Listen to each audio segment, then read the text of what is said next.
சில பேரை இப்படி சொல்றது உண்டு, அடுத்தவங்களை அனுசரித்து நடந்துக்க தெரியல, அவன் என்ன சார் மனுஷன் அப்படிம்பாங்க. சக மனிதர்களோட எப்படி பழகிறது அப்படின்னு தெரியாததுனாலேயே பல பேர் இன்னைக்கு சங்கடப்பட்டுக்கிட்டு இருக்கிறாங்க. வசதி வாய்ப்பெல்லாம் சரியா இருக்கும், ஆனால் வாழ்க்கை சரியா இருக்காது. இன்னொருத்தர்கிட்ட எப்படி பேசுறது பழகிறதுங்கிறது தெரியாததுனால தான் இந்த அவஸ்தை. சரி, இந்த அவஸ்தை இல்லாமல் வாழறது எப்படி? இதுக்கு அனுபவசாலிகள் சில வழிமுறைகளை சொல்றாங்க. அதெல்லாம் என்னென்னங்கிறத இப்போ தெரிஞ்சுக்குவோம். முதல்ல நம்ம நாக்கு நம்ம கண்ட்ரோலில் இருக்கணும். வார்த்தைகளை கொட்டிவிட்டு அதுக்கப்புறம் அள்ள முடியாமல் கடந்து கஷ்டப்படக்கூடாது. எப்படி பேசுகிறோங்கிறதும் முக்கியம், பேசுகிறப்ப எப்படி முகத்தை வச்சிருக்கிறோங்கிறதும் முக்கியம். அன்பாக பேசினாலும் நல்லா இருக்கும். அப்படி பேசுகிறப்ப ஆதரவாக அவர் தோள் மேலே ஒரு கையை போட்டுக்கிட்டு பேசினா இன்னமும் நல்லா இருக்கும். ரெண்டாவது விஷயம், இன்னொருத்தர்கிட்ட பேசுகிறப்ப வாக்குறுதிகளை அள்ளி வீசக்கூடாது. கொடுக்குற வாக்குறுதி குறைச்சலாக இருக்கணும். அப்படி கொடுத்த வாக்குறுதியை கண்டிப்பாக நிறைவேற்றணும். நாம் ஒருத்தரை பாராட்டுறோம் அல்லது அவரை பற்றி அபிப்பிராயம் சொல்கிறோம்னா அது ஆக்கப்பூர்வமாக இருக்கணும். நம்ம பாராட்டு அல்லது விமர்சனம் அடுத்தவருடைய முன்னேற்றத்துக்கு உதவுறது மாதிரி இருக்கணும். நாம் சொல்கிறத கேட்டுட்டு அவன் தலையில் கையை வச்சுட்டு உட்காந்துடக்கூடாது. எப்பவும் உற்சாகமாக இருக்கணும், முகம் மலர்ச்சியாக இருக்கணும். மனுஷன் இருந்தால் வருத்தம், கவலை, ஏமாற்றம் எல்லாம் இருக்க தான் செய்யும். அதெல்லாம் மனசில் இருக்கட்டும். அந்த வருத்தமும் கவலையும் ஏமாற்றமும் சேர்ந்துக்கிட்டு நம்ம முகத்தில் இருக்கிற மலர்ச்சியை மூடி மறைக்கிறதுக்கு நாம் இடம் கொடுத்துடக்கூடாது. எந்த விஷயத்தை பற்றி யாருக்கிட்ட பேசினாலும் வெளிப்படையாக பேசணும், திறந்த மனசோட பேசணும். மூடி மறைச்சி முன்னு மூழ்கிக்கிட்டு இருக்கக்கூடாது. இன்னொருத்தர்கிட்ட பேசுகிறப்போ விவாதம் பண்ணுங்க, அது தப்பு இல்லை. ஆனால் வாதாடிக்கிட்டு இருக்கக்கூடாது. அதாவது என்ன சொல்கிறாங்கன்னா, டிஸ்கஸ் பண்ணலாம், ஆர்கியூ பண்ணக்கூடாதான். நம்மக்கிட்ட இருக்கிற நல்ல குணங்களை நாம் எடுத்து சொல்லிகிட்டு இருக்கக்கூடாது. அந்த நல்ல குணங்களே நம்மளை பற்றி எடுத்து சொல்லணும், அது மாதிரி நடந்துக்கணும். அதே மாதிரி அடுத்தவங்க கிட்ட உள்ள கெட்ட குணங்களை பற்றி அவசியம் இல்லாமல் நாம் பேச வேண்டியதில்லை. உங்களை பற்றி யாராவது தப்பாக பேசுகிறாங்களா, அப்படி அவங்க பேசுகிறதுல உண்மை இல்லையா அப்படின்னா அதை நீங்கள் பொருட்படுத்த வேண்டியதில்லை, விட்டுடலாம். அது தானாக போயிடும். ஒரு 4-5 பேரோட பேசிக்கிட்டு இருந்தீங்கன்னா எல்லாருக்கும் முக்கியத்துவம் கொடுங்க, யாரையும் அலட்சியப்படுத்தாதீங்க. தமாஷா பேசலாம், ஆனால் அவங்க தமாஷ் அடுத்தவங்களை கேலி பண்ணுறதா இருக்கக்கூடாது. நமக்கு கிடைக்க வேண்டியது கிடைக்கலையே அப்படிங்கிற தவிப்பு நம்மகிட்ட இருக்கக்கூடாது, அது தேவையில்லை. உங்கள் செயல்பாடுகள் தெளிவாக இருக்கட்டும், பாராட்டு தானாக அவங்கள தேடிட்டு வரும். இன்னொரு மனுஷனுடைய மனசில் கௌரவமான ஒரு இடத்த பிடிக்கணும்னா நாம் இந்த குணத்தையெல்லாம் நம்மகிட்ட வளர்த்துக்கணும். இதெல்லாம் அனுபவசாலிகள் சொல்லியிருக்கிற குறிப்புகள். இந்த குறிப்புகளை சரியாக புரிஞ்சுக்கணும், அது முக்கியம். தப்பாக புரிஞ்சுக்கிட்டா என்ன ஆகும் தெரியுமா? இதை கேளுங்க. ஒருத்தர் வந்தார், சார் அடுத்தவங்க தோள் மேலே கையை போட்டுக்கிட்டு அன்பாக பேசணும்னு சொன்னீங்க, அப்படிதான் பேசினேன். அவர் முதுக கூட தட்டி கொடுத்தேன், என் வேலை போயிட்டுது சார், வீட்டுக்கு அனுப்பிச்சுட்டாங்க அப்படின்னார். யாருக்கிட்ட அப்படி பேசுனீங்கன்னு கேட்டோம். என் முதலாளிகிட்ட சார் அப்படிங்கிறார் ரொம்ப சோகமா. ஒருத்தர் இருக்கார், நல்ல உத்தியோகத்தில் தான் இருக்கிறார், ஆனால் எப்போ பார்த்தாலும் முகத்தை வெறுப்பாக வச்சிருப்பார். அப்படியே வருவார் போவார். ஏன் சார் இப்படி இருக்கிறீங்க அப்படின்னு விசாரித்தோம். ஏன்டா இந்த வேலைக்கு வந்தோம்னு இருக்கு சார் அப்படின்னார். உங்கள் வேலை உங்களுக்கு பிடிக்கலையா அப்படின்னு கேட்டோம். இல்லைன்னார். இப்படிப்பட்டவங்க வெற்றிகரமான வாழ்க்கை வாழ முடியாது. இது நிபுணர்கள் கருத்து. வேலையை நேசிக்க தெரிந்தவர்கள் வெற்றி பெறுவார்கள் அப்படிங்கிறாங்க அவங்க. எந்த துறையாக இருந்தாலும் சரி, அந்த துறையில் வெற்றிகரமாக இருக்கிறவங்கள விசாரிச்சு பாருங்க. எனக்கு என்னுடைய வேலை ரொம்ப பிடிக்கும் அப்படின்னு சொல்கிறவங்களா தான் இருப்பாங்க. அப்படி இருந்தால் தான் அது வெற்றிகரமாக இருக்க முடியுது அவங்களால. ஒருத்தனுக்கு பிடித்தமான பொழுதுபோக்கே அவனுடைய தொழிலாக இருந்துட்டுதுன்னா அவனை மாதிரி கொடுத்து வச்சவன் வேற யாரும் இல்லை அப்படிங்கிறார் பெர்னாட் ஷா. ஒரு தடவை மன்னர் ஹுமாயூன் உயிரை தண்ணீர் முண்டு ஊற்றுகிற தொழிலாளி ஒருத்தர் காப்பாத்தினாராம் அந்த ஹுமாயூன் உயிரை. உடனே மன்னர் கேட்டிருக்கார், உனக்கு என்ன வேணும்னாலும் கேளு தரேன், உயர் பதவி வேணுமா அப்படின்னு கேட்டாராம். மன்னா, மக்களின் தாகம் தீர்க்கக்கூடிய இந்த பணியை விட உயர்ந்தது உண்டா அப்படின்னாராம் அந்த தொழிலாளி. அவரால் அவருடைய வேலையை நேசிக்க முடிஞ்சது, அதனால மகிழ்ச்சியா இருக்க முடிஞ்சது. நாமெல்லாம் அப்படி இல்லை, வேலை கிடைக்கிற வரைக்கும் கிடைச்சா போதும் அப்படின்னு இருக்கோம். கிடைச்சதுக்கு அப்புறம் ஏன்டா அந்த வேலைக்கு வந்தோம்னு ரொம்பவும் அழுத்துக்குவோம். சரி, நாம் இருக்கிற இடத்துல நாம வெற்றிகரமா இருக்க வழி உண்டா அப்படின்னா உண்டுன்னு சொல்றாங்க. அதாவது மன இயல் நிபுணர்கள் இருக்கிறாங்க இல்லையா, அவங்க அதுக்கு முக்கியமா 6 வழிகள் சொல்றாங்க. நீங்க ஒரு அலுவலகத்துல வேலை பார்க்கறவரா அப்படின்னா இதை கேளுங்க. அதாவது உங்க மேல் அதிகாரி எதிர்பார்ப்புக்கு தகுந்த மாதிரி உங்க வேலை இருக்குதா அப்படி இல்லைன்னா முதல்ல உங்க வேலையின் தரம் உயரணும். உங்களுக்கு மேல கீழே வேலை பார்க்குற பணியாளர்கள் கிட்ட நல்ல விதமா பழகுறீங்களா? அந்த உறவு முறையில ஏதாவது குறை இருந்தா அதை கண்டுபிடிச்சு சரி பண்ணுங்க. நம்பிக்கைக்கு உரியவர் அப்படின்னு நீங்க பேர் எடுக்கணும். நீங்க எடுக்கிற முடிவு நல்ல முடிவா தான் இருக்கும் அப்படின்னு அடுத்தவங்க சொல்லணும். உங்க தோற்றத்துக்கு முக்கியத்துவம் கொடுங்க. இது மனம் உடல் ரெண்டும் சம்பந்தப்பட்டது. அதனால மனசையும் ஆரோக்கியமா வச்சிருக்கணும், உடம்பையும் ஆரோக்கியமா வச்சிருக்கணும். உங்களுடைய நிர்வாகம் செயல்படுற விதத்தை நல்லா புரிஞ்சு வச்சுக்கணும். உங்களுடைய நிர்வாகம் இப்போ ஒரு காரியம் செய்யுதுன்னு வச்சுங்க, ஏன் அப்படி செய்யுது, எதுக்காக அப்படி செய்யுது, அதனுடைய குறிக்கோள் என்ன, அது நீடிக்கிறதுக்கு காரணம் என்ன, இதெல்லாம் தெரிஞ்சுக்கணும். சிரிப்புக்கு வஞ்சகம் பண்ணக்கூடாது. நல்லா சிரிக்கணும், அப்பதான் அது திரும்ப கிடைக்கும். கடந்த கால தோல்வியை பத்தி கவலைப்படக்கூடாது. முதலாளி விருப்பம் தெரிஞ்சு நடந்துக்கிறது நல்லதுதான். அதுக்காக காக்கா பிடிக்கணுங்கிற அவசியம் இல்லை. உங்களுக்கு ஒரு பொறுப்பான வேலை கிடைக்குது, உடனே சத்தம் குழப்பம் அப்படின்னு சூழ்நிலையை இறுக்கமா ஆக்கிடக்கூடாது. எந்த சூழலையும் இயல்பா கையாளக்கூடியவர் அப்படிங்கறத காட்டணும்.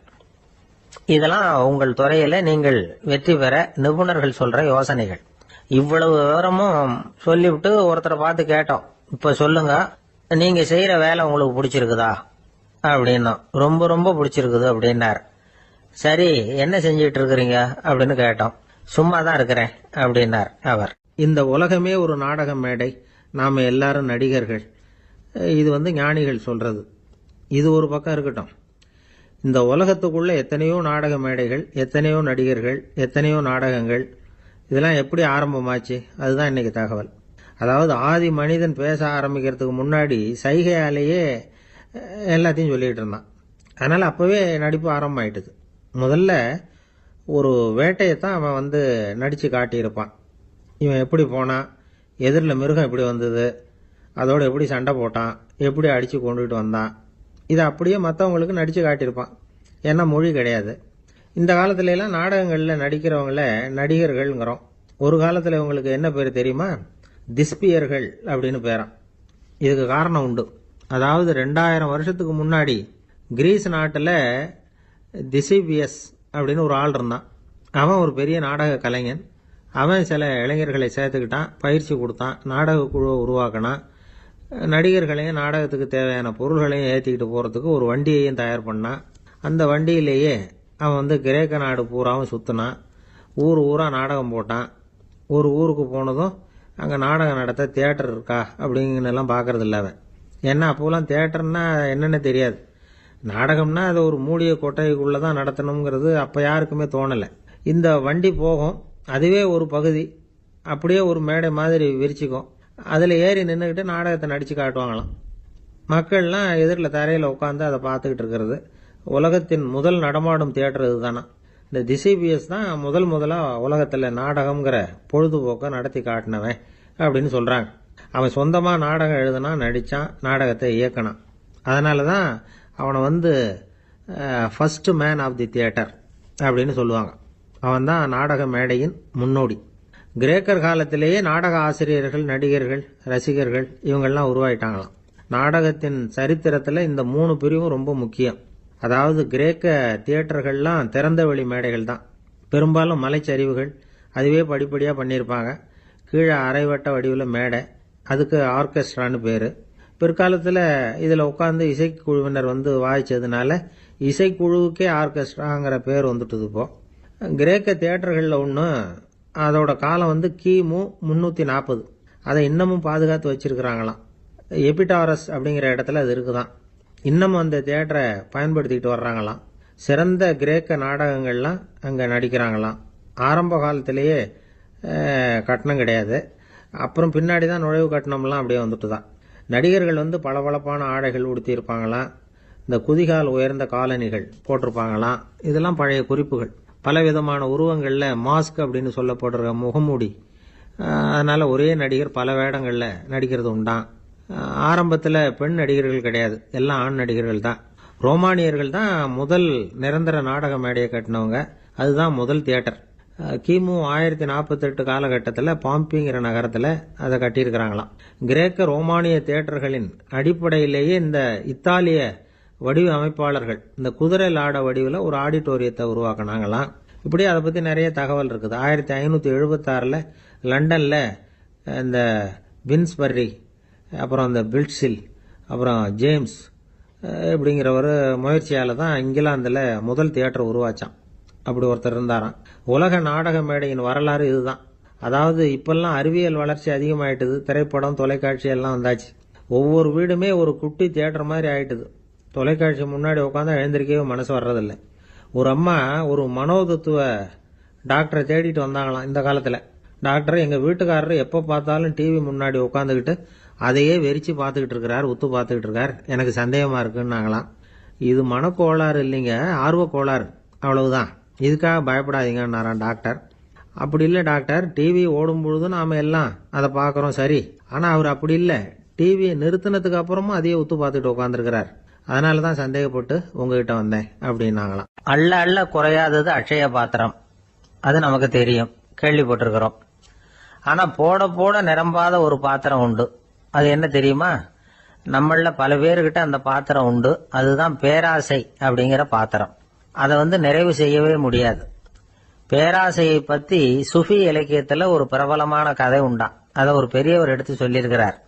ஒரு மன்னர் நகர்வலம் போயிட்டு இருக்கார். ஒரு பிச்சைக்காரன் மன்னர் எதிரில் வர்றான். பிச்சை போடுங்கிறான்.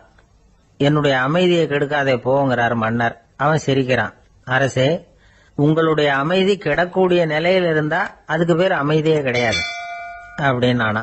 எதிரில் நிக்கிறது வெறும் பிச்சைக்காரன் இல்ல, யோகி அப்படிங்கறத மன்னர் புரிஞ்சுக்கிட்டார். துறவியே, உங்களுக்கு என்ன வேணும்னாலும் கேளுங்க, கொடுக்கறேன்னாராம். அந்த துறவி மறுபடியும் சிரிக்கிறார். அரசே, உங்களால முடியாததையெல்லாம் கொடுக்க முடியும்னு சத்தியம் செய்யாதீங்க அப்படின்னார். மன்னருக்கு கோபம் வந்துட்டுது. என்ன இவர் இப்படி சொல்றாரு அப்படின்னு நினைச்சார். நகர்வலத்தை பாதியிலேயே நிறுத்தினார். வாங்க அரண்மனைக்குன்னார். துறவியை அழைச்சிக்கிட்டு அரண்மனைக்கு வந்துட்டார். துறவி தன்கிட்ட இருந்த பிச்சை பாத்திரத்தை நீட்டினார். இது நிறைய எனக்கு பொற்காசுகள் வேணும் அப்படின்னாராம். அவ்வளவுதானா, இது ஒரு பெரிய காரியமா அப்படின்னு கையை தட்டினாராம் மன்னர். ஒரு பெரிய தாம்பாளம் நிறைய பொற்காசுகள் சேர்ந்தது. அதை அள்ளி போட்டார். போட போட அந்த பிச்சை பாத்திரம் நிரம்பவே இல்லை. பொற்காசுகள் போட போட அவ்வளவையும் உள்ள வாங்கிக்கிட்டே இருக்குது. அரசாங்க கஜானாவே காலி ஆயிட்டுது. மூட்டை மூட்டையா பொற்காசுகளை கொட்டி பார்த்துட்டாங்க. அது முழுங்கிக்கிட்டே இருக்குது. கடைசி வரைக்கும் அந்த பிச்சை பாத்திரம் நிரம்பவே இல்லை. அரசர்கிட்ட இருந்த கர்வம் போயிட்டுது. அப்படியே பொத்துன்னு துறவி காலில் விழுந்தார்.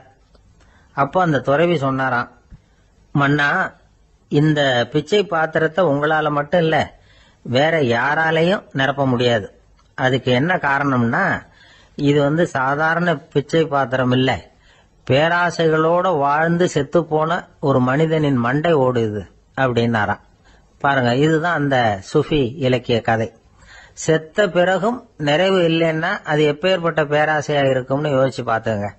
நம்மால ஒருத்தர் கல்யாணம் பண்ணிக்க பொண்ணு பார்த்துக்கிட்டு இருந்தார். அழகு, அறிவு, படிப்பு எதுவும் தேவையில்லை, பணம் மட்டும் இருந்தா போதும் அப்படின்னு பாக்குறவங்க கிட்ட எல்லாம் சொல்லி வச்சார். ரொம்ப நாளைக்கு அப்புறம் ஒரு பணக்காரர் கிடைச்சார். அவரு சொன்னார், இத பாருங்க, எனக்கு 20 வயசுல ஒரு மகள், அவளை நீங்க கல்யாணம் பண்ணிட்டா 2 லட்சம் பணம் கொடுப்பேன். 25 வயசுல ஒரு பொண்ணு, அவளை கல்யாணம் பண்ணிட்டா 2.5 லட்சம் தருவேன். 30 வயசுல ஒரு பொண்ணு இருக்கா, அவளை கல்யாணம் பண்ணிட்டா 3 லட்சம் தருவேன். என்ன சொல்ற அப்படின்னாராம். இவன் கொஞ்ச நேரம் யோசிச்சு பார்த்திருக்கான். அதுக்கப்புறம் மெதுவா அவரை நிமிர்ந்து பார்த்து, ஏன் சார், உங்ககிட்ட 50 வயசுல ஏதாவது பொண்ணு இருக்கா அப்படின்னு கேட்டான். ஒருத்தர் ரொம்ப அவசரமா வந்தார். சார், மனுஷன் நிம்மதியா இருக்கிறதுக்கு என்ன வழின்னு கேட்டார். சீக்கிரமா ஒரு கல்யாணத்தை பண்ணீங்க, எல்லாம் சரியா போடும் அப்படின்னோம். அவர் ஒரு மாதிரியா பார்த்தார். ஏற்கனவே எனக்கு கல்யாணம் ஆயிட்டுது சார், அதனால தானே நிம்மதியா இருக்கிறதுக்கு வழி கேட்கறேன் அப்படின்னார். சரி, இவர் ஒரு மாதிரியான கேஸ் அப்படின்னு நினைச்சுக்கிட்டு நம்மகிட்ட இருந்த ஒரு சின்ன புத்தகத்தை அவர்கிட்ட தூக்கி கொடுத்தோம். இதை படிச்சு பாருங்கன்னு. கல்யாணத்துக்கு பிறகும் சந்தோஷமா இருக்கிறதுக்கு என்ன வழி அப்படிங்கிற கேள்விக்கு அந்த புத்தகத்துல விளக்கம் இருந்தது. கணவன் மனைவிக்குள்ள சிக்கல் வராம இருக்கிறதுக்கு அதுல சில வழிகளை சொல்லி கொடுத்துருக்குறாங்க. அதெல்லாம் என்னென்ன அப்படிங்கறத இப்ப பார்க்கலாமா? குடும்பம்னு இருந்தா கோபம் வரதான் செய்யும். அது வந்துட்டு போட்டும் பரவாயில்ல. ஆனா அந்த கோபம் ஒரே நேரத்துல 2 பேருக்கும் வந்துடாம பாத்துக்கணும். ஒரு சமயத்துல யாராவது ஒருத்தர் தான் கோபப்படணும், அடுத்தவங்க அமைதியா இருக்கணும். அதுக்கப்புறம் இவர் அமைதியான உடனே அவங்க ஆரம்பிச்சுக்கலாம். கோபமா ஏதாவது சொன்னா உடனே கோபமா பதில் சொல்லக்கூடாது. கொஞ்சம் பொறுத்து கோபம் தீர்ந்த உடனே அந்த பதிலை சொல்லலாம். அப்போ பதில் கோபமா இருந்தா கூட அது அவ்வளவு பெருசா தெரியாது. அற்ப விஷயத்துக்கெல்லாம் காய்ச்சி மூச்சுன்னு கத்திட்டு இருக்கக்கூடாது. உங்க 2 பேருக்குள்ள ஒரு தர்க்கம் ஆரம்பமாயிட்டுதுன்னு வச்சுக்கோங்க, கடுமையா 2 பேரும் விவாதம் பண்றீங்க. உங்களில் ஒருத்தர் இதுல ஜெயிக்கணும்னா அது நீங்களா இருக்க வேணாம், அடுத்தவங்க ஜெயிக்கிறதுக்கு நீங்க துணையா இருங்களேன். அப்படின்னா நீங்க கொஞ்சம் விட்டு கொடுக்கணும், அவ்வளவுதான். ஏதாவது குத்தம் சொல்லணுமா, செஞ்ச தப்பை சுட்டி காட்டணுமா, விமர்சனம் பண்ணணுமா, பண்ணுங்க, வேணான்னு சொல்லல. ஆனா சொன்னதை அப்படி சொல்றத கொஞ்சம் அன்பா இதமா சொல்லுங்க. எப்போ நடந்த தவறுகளை எல்லாம் இப்போ போய் மறுபடியும் ஞாபகப்படுத்திட்டு இருக்க வேண்டாம். நான் அப்பவே சொன்னேன் இந்த புடவை வேணாம்னு, நீங்க தான் கேட்கல, இப்போ பாருங்க கிழிஞ்சு போச்சு இப்படின்னு கத்துனாங்க ஒரு அம்மா. எப்போ சொன்னீங்கன்னு கேட்டால் ஒரு 10 வருஷத்துக்கு முன்னாடி தீபாவளி சமயத்தில் அப்படிங்கிறாங்க. அது என்ன இன்னும் அப்படியே புதுசாகவே இருக்கும்? உங்களுக்கு அவர் தான் பெருசு, அவருக்கு நீங்கள் தான் பெருசு. அதை விட இந்த உலகத்தில் வேற எதுவும் முக்கியம் இல்லைன்னு நினைக்கணும். நீ தான் என்னுடைய உலகம்னு எத்தனை தடவை சொல்லியிருப்பீங்க? அதெல்லாம் வெறும் வசனமாக போயிடக்கூடாது. ஏதாவது ஒரு பிரச்சனையை பற்றி கடுமையாக விவாதம் பண்ணிக்கிட்டு இருக்கீங்க, அதை அப்படியே பாதியில் விட்டுட்டு படுக்கைக்கு போயிடக்கூடாது. சொச்சத்தை நாளைக்கு பேசிக்கலாம்னு. அப்படி போனால் தூக்கம் வராது. பிரச்சனையை ஒரு முடிவு பண்ணிக்கிட்டு அதுக்கப்புறமா தூங்க போகணும். ஒரு நாளில் ஒரு தடவையாவது உங்கள் ஜோடியை பாராட்டி நல்ல விதமாக கனிவாக ஒரு வார்த்தை சொல்லணும் அப்படின்னு தீர்மானம் பண்ணீங்க. ஏதாவது தப்பு பண்ணிவிட்டீங்கன்னா பரவாயில்ல, அதை ஒத்துக்கிறதுக்கும் மன்னிப்பு கேட்கறதுக்கும் தயாராக இருக்கணும். அது ஒன்றும் கேவலம் கிடையாது. வீட்டுக்குள்ளே தானே கேட்க போகிறீங்க, வெளியில் யாருக்கு தெரிய போகுதோ? எப்படியோ உங்களுக்குள்ள ஒரு சமரசம் ஆனால் சரிதான். ஒரு தகராறுன்னு எடுத்துக்கிட்டா குறைஞ்சபட்சம் அதுக்கு 2 பேர் தேவை. தனியாகவே உட்காந்துக்கிட்டு நான் இப்போ தகராறு பண்ணிட்டு இருக்கிறேன் அப்படின்னு யாரும் சொல்ல முடியாது. 2 பேர் தகராறு பண்ணுறாங்கன்னா பொதுவாக அந்த 2 பேரில் யார் அதிகமாக பேசுகிறாங்களோ அவங்க பேரில் தான் தப்பு இருக்கும். அதை மனசில் வச்சுக்கணும். இதெல்லாம் தான் அந்த புத்தகத்தில் போட்டிருக்கிற வழிமுறைகள். இவ்வளவும் சரியா வரலைன்னா அப்புறமா சொல்லுங்க, வேற புத்தகம் ஏதாவது இருக்கான்னு தேடுவோம். ஒரு கணவன் தன்னுடைய மனைவியை அழைச்சிட்டு ஒரு மனோதத்துவ டாக்டர் கிட்ட வந்தாராம். டாக்டர், எங்களுக்கு கல்யாணம் ஆகி 30 வருஷ காலமா நாங்க ஒரு விஷயத்துல கூட ஒத்து போனதில்லை அப்படின்னு ஆரம்பிச்சார். உடனே அந்த அம்மா குறுக்கிட்டு, அது 30 வருஷம் இல்ல 32 வருஷம் அப்படின்னாங்களாம். ஒருத்தர் ரொம்ப அவசரமா போயிட்டு இருந்தார். எங்க சார் போறீங்கன்னு கேட்டோம். எனக்கு வேண்டியப்பட்ட ஒருத்தருக்கு குழந்தை பிறந்திருக்கிறதாக செய்தி வந்திருக்கு, அதுதான் ஆஸ்பத்திரிக்கு போயிட்டு இருக்கேன், பார்த்துட்டு வரலாம்னு அப்படின்னார். அப்படின்னா கொஞ்சம் இப்படி உட்காருங்க அப்படின்னோம். சில விவரம்லாம் சொல்றேன் கேட்டுட்டு போங்க அப்படின்னோம். உட்காந்தார். அப்புறம் சொல்ல ஆரம்பிச்சோம். புதுசா பிறந்திருக்கிற ஒரு குழந்தைய பார்க்க போறதுன்னா அது சாதாரண விஷயம் இல்லை, அதுல ரொம்பவும் கவனமா நடந்துக்கணும். புது குழந்தைக்கு நோய் சுலபமா தொற்றும், முக்கியமா காற்று மூலமா பரவுற நோய்கள் சுலபமா வந்துடும். அதனால நமக்கு உடம்பு சரியில்லைன்னா குழந்தைய விட்டு கொஞ்சம் தள்ளியே இருக்கிறது தான் நல்லது. பெரியவங்களை பொறுத்த வரைக்கும் சாதாரணமா உள்ள ஒரு கிருமி கூட குழந்தைய பொறுத்த வரைக்கும் ரொம்ப மோசமான ஒரு கிருமியா இருக்கும். சில வெளிநாடுகள்ல எப்படி தெரியுமா, பிறந்த குழந்தை தூங்கிட்டு இருக்கிற ஒரு ரூமுக்கு போகணும்னா போறவங்க முகமூடி போட்டுக்கணும், காலணிகளை மாத்திக்கணும், அவ்வளவு சுத்தமா உள்ள போய் பார்த்துட்டு வரணும். பொதுவா சில ஆஸ்பத்திரிகள்ல பாத்தீங்கன்னா பார்வையாளர்கள் நேரத்துல விசிட்டிங் ஹவர்ஸ் தாயை விட்டு குழந்தைய தனியா பிரிச்சு வச்சிருவாங்க. எதுக்குன்னு நினைக்கிறீங்க? அந்த நேரம் பல பேர் வருவாங்க போவாங்க, அவங்க கை கால் சுத்தமா இருக்காது. சுத்தம் இல்லாத கைகள் மூலமா கிருமிகள் பரவும். சுத்தம் இல்லாத கைன்னா மண்ணு தூசி படிஞ்சிருக்கிற கை மட்டும் தான் அர்த்தம் இல்லை. சாலையில கையை வீசிக்கிட்டு நடந்து வர்றீங்க, குழந்தைய பொறுத்த வரைக்கும் அது கூட சுத்தம் இல்லாத கை தான். தாயை தவிர மற்றவங்க குழந்தைய தூக்காம பாத்துக்கிறது நல்லது. தாய் கூட அளவோட கொஞ்சிறதோட நிறுத்திக்கணும். புதுசா ஒரு குழந்தைய பெற்றிருக்கிற பொண்ணுகிட்ட மற்ற தாய்மார்கள் ஏதாவது சொல்லிக்கிட்டே இருப்பாங்க. குழந்தைய அப்படி வளர்க்கணும் இப்படி வளர்க்கணும் அப்படின்னு ஏதாவது அட்வைஸ் பண்ணிக்கிட்டே இருப்பாங்க. இப்படி ஓவரா அறிவுரை பண்றது அந்த பொண்ணை குழப்பி விட்டுரும். அதனால அப்படிலாம் பண்ணக்கூடாது. அந்த பெண்ணே ஏதாவது கேட்டா கூட டாக்டர் சொல்ல வேண்டிய விவரங்களை எல்லாம் நாமே சொல்லிக்கிட்டு இருக்கக்கூடாது. புதுசா பிறந்திருக்கிற குழந்தைய மட்டும்தான் இப்படி பார்க்கணும்னு இல்லை. ஒரு நோயாளி குழந்தைய பார்க்க போறதுன்னா கூட ரொம்ப எச்சரிக்கையா தான் நடந்துக்கணும். ஒரு தின்பண்டமோ விளையாட்டு சாமானோ அந்த குழந்தைக்கு நாம் வாங்கிட்டு போறதா வச்சுக்குவோம். அதை நேரா கொண்டுகிட்டு போய் அந்த குழந்தைகிட்டே கொடுக்கக்கூடாது. அதோட அப்பா அம்மா கிட்ட ரகசியமா கொடுக்கலாம். அவங்க முடிவு பண்ணட்டும் குழந்தைகிட்ட அதை கொடுக்கலாமா வேண்டாமாங்கிறத. அவங்களுக்கு தான் தெரியும் அதோட மனசும் உடம்பும். உங்க அக்கறையை காட்டுறதா நினைச்சுக்கிட்டு குழந்தை வாயில எதையும் கொண்டுட்டு போய் போடாதீங்க. போறப்போ உங்க வீட்டு குழந்தையும் அழைச்சிட்டு போகாதீங்க. இது நோயை வாங்கிட்டு வந்துடும், அல்லது புதுசா ஒரு நோயை அதுகிட்ட கொடுத்துட்டு வந்துடும். என்னதான் உங்களுக்கு பழக்கமான குழந்தையா இருந்தா கூட அதுக்கு விருப்பம் இல்லைன்னா பேசக்கூடாது. அங்க போய் அவங்க பள்ளிக்கூடத்தை ஞாபகப்படுத்திட்டு இருக்கக்கூடாது. நோயில இருக்கிறப்ப ஸ்கூலை பத்தி பேச அது விரும்பாது. ஆஸ்பத்திரி விட்டு வெளியில புறப்படுறப்போ குழந்தைகிட்ட சொல்லணும்னு அவசியம் இல்லை. அதோட அப்பா அம்மா கிட்ட சொல்லிவிட்டு புறப்பட்டா போதும், குழந்தை கோபிச்சுக்காது. சமூக சம்பிரதாயத்தை பத்தி அது கவலைப்படுறதில்ல. இப்படி எல்லா விவரமும் நம்ம எதிரில் உட்காந்துருந்தவங்க கிட்ட சொல்லி முடிச்சோம். ரொம்ப நன்றி சார் அப்படின்னு சொல்லிவிட்டு அவர் புறப்பட்டார். குழந்தைங்க கொஞ்சம் வளர்ற வரைக்கும் தான் நாம எச்சரிக்கையா இருக்கணும்னு இல்லை, வளர்ந்த பிறகு இன்னும் எச்சரிக்கையா இருக்கணும். ஒரு பையன் பள்ளிக்கூடத்திலேருந்து திரும்பி வீட்டுக்கு வந்தான். முகம் பூரா நகத்தால கீறி இருந்தது. அப்பா பார்த்து பயந்துட்டார். யாருடா உன்னை இப்படி பண்ணது அப்படின்னாரு. என் கூட படிக்கிற இன்னொரு பையன். நாளைக்கு உன் கூட பள்ளிக்கூடத்துக்கு வர்றேன், நீ எனக்கு அவனை அடையாளம் காட்ட முடியுமான்னார். அது ரொம்ப சுலபம் நான் பையன். எப்படின்னார் அப்பா. அவன் காதுல ஒன்ன கையோடு எடுத்துட்டு வந்திருக்கிறேன், இதோ என் பையில தான் வச்சிருக்கேன் அப்படிங்கிறான் அந்த பையன். அம்மாக்காரங்களுக்கு அடிக்கடி ஏற்படுற கவலை ஒன்று உண்டு. அதாவது குழந்தை சரியா சாப்பிட மாட்டேங்குதே அப்படிங்கிற கவலை. இவங்கெல்லாம் ஒரு விஷயத்த நல்லா புரிஞ்சுக்கணும்.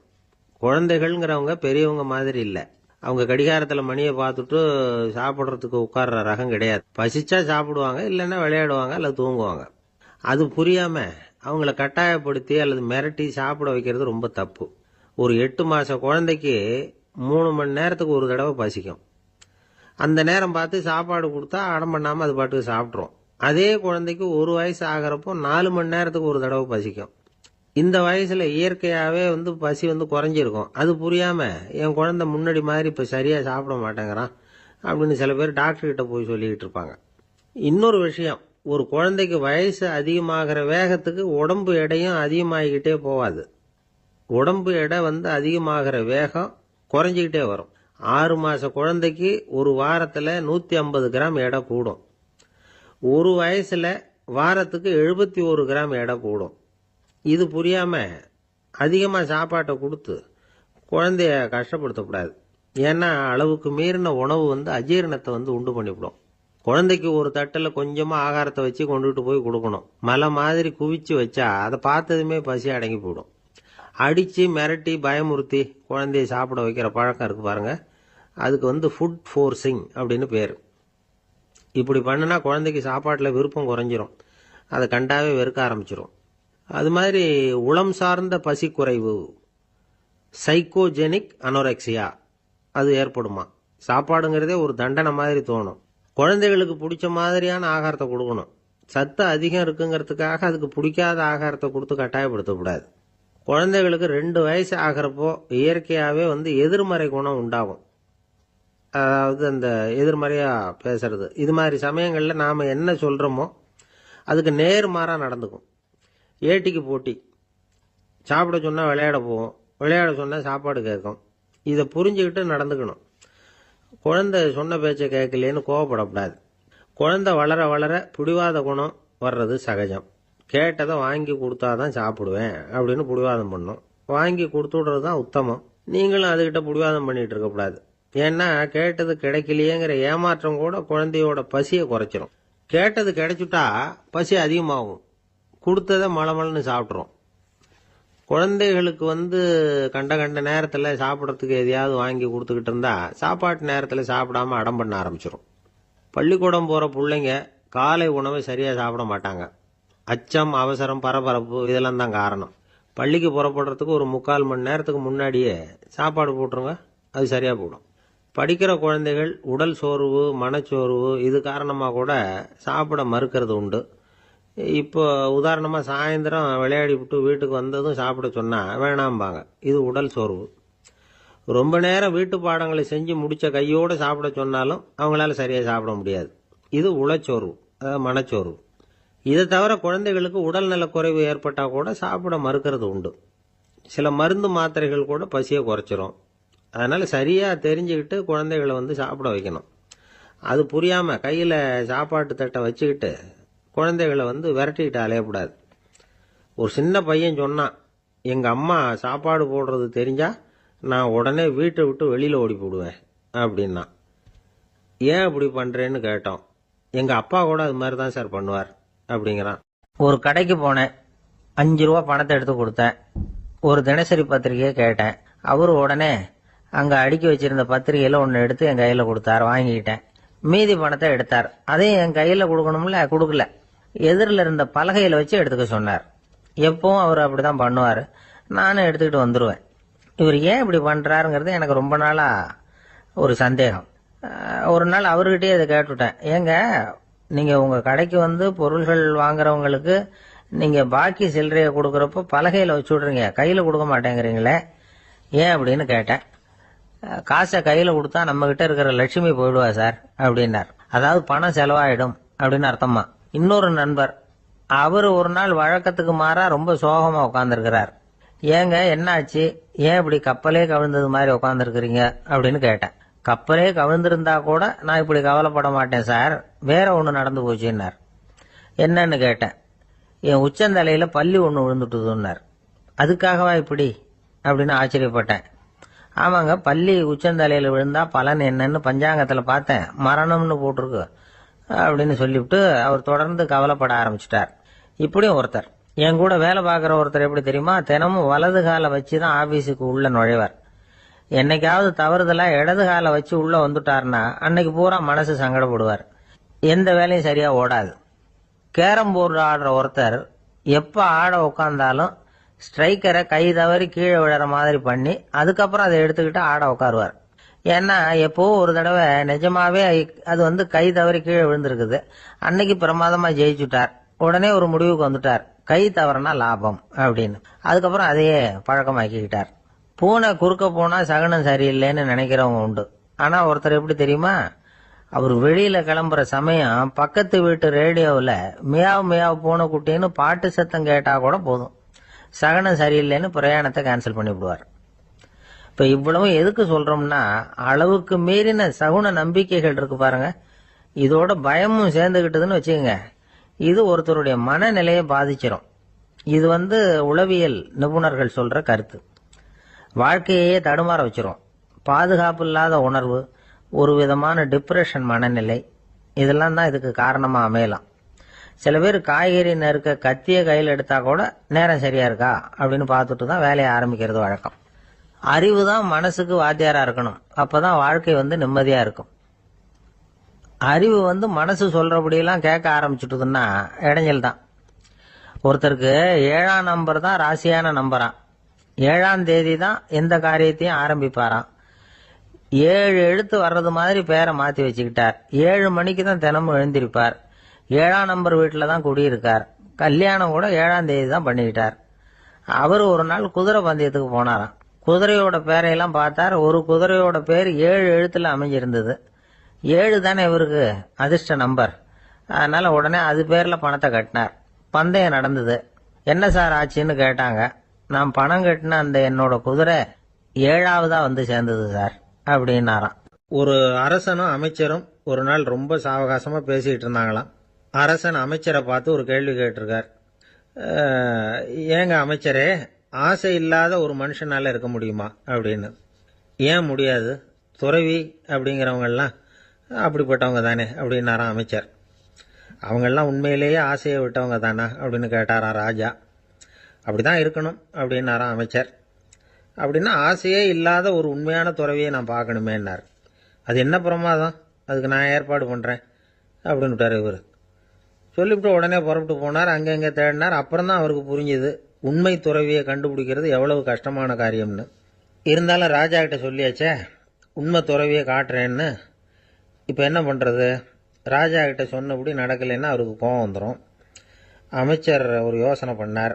அவருக்கு ஒரு வழி தெரிஞ்சுது. அதுதான் சரின்னு முடிவு பண்ணார். அதாவது அந்த ஊரில் அவருக்கு தெரிஞ்ச நாடக நடிகர் ஒருத்தர் இருக்கிறார், நல்லா நடிப்பார். அவரை போய் பார்த்தார். இதை பாருப்பா, எனக்காக நீ ஒரு காரியம் செய்யணும்னார். என்னன்னு கேட்டார் அவர். நீ ஒரு துறவி மாதிரி கொஞ்ச நேரத்துக்கு நடிக்கணும். ராஜா வந்து உன்னை பார்த்துட்டு போகிற வரைக்கும் நடி, அது போதும். அதுக்காக உனக்கு 10,000 ரூபா தரேன் அப்படின்னார். அவர் எந்த காலத்தில் இவ்வளவு பணத்தை மொத்தமாக பார்த்துருக்கார். அதனால் உடனே சரின்னு ஒத்துக்கிட்டார். அமைச்சர் வந்து அரண்மனைக்கு திரும்பி வந்தார்.